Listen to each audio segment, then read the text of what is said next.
SLBC tunnel వద్ద హరీష్ రావు మాట్లాడుతున్నారు. Live ద్వారా చూద్దాం. గవర్నమెంట్ వచ్చి 15 నెలలు అయింది భయ్. 15 మీటర్లు తవ్వినరా వీళ్ళు? మరి 15 నెలల కాంగ్రెస్ ప్రభుత్వంలో 15 మీటర్లన్నా మీరు తవ్వినరా అని నేను అడుగుతున్నా. మమ్మల్ని అడుగుతున్నారు కదా. సరే, మేము సమాధానం చెప్పినాం. 12-13 కిలోమీటర్లు లోపల పోయినా కొద్దీ సీపేజ్ పెరుగుతుంది, మనకు రకరకాల సమస్యలు వచ్చినాయి, లూజ్ స్ట్రాటా వచ్చింది. అయినా మేము 13 కిలోమీటర్లు తవ్వాం.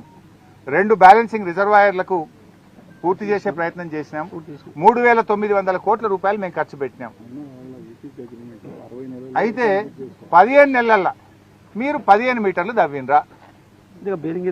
బేరింగే రాలే ఇంతవరకు. వచ్చని ప్రెస్ మీట్లు రాసి విలేకరుల చేతులు అడుగుతున్నాయి, కానీ బేరింగ్ వచ్చింది అయితే లేదు. చెప్పబట్టి ఇప్పటికో 100 ఉపన్యాసాలు కొట్టుంటారు వీళ్ళు. బేరింగ్ అయితే ఇంతవరకు రాలే. సో ఈ రకంగా ఇప్పటికైనా ఈ అనవసరమైనటువంటి రాజకీయాలు మానండి. ఇవన్నీ కూడా నేను ఎందుకు మాట్లాడినా తెలుసా భాయ్ సాబ్? ఇక్కడి నుంచే ఉత్తమ్ గారు మాట్లాడినారు, ఇక్కడి నుంచే జూపల్లి గారు మాట్లాడినారు, ఢిల్లీ నుంచి నిన్న ముఖ్యమంత్రి మాట్లాడింది కనుక నేను దానికి క్లారిఫికేషన్ ఇచ్చాను. యాక్చువల్గా మేము 5 రోజులు సంయమనంగా ఉన్నాం. తమ తప్పిదాలను, తమ ఫెయిల్యూర్ను కప్పిపుచ్చుకోవడానికి మా మీద బురద చల్లే ప్రయత్నం చేసింది కనుక నిజానిజాలు ప్రజలకు తెలియడం కోసం మాత్రమే నేను చెప్పే ప్రయత్నం చేశాను. ఇప్పటికైనా రాజకీయాలు మానండి.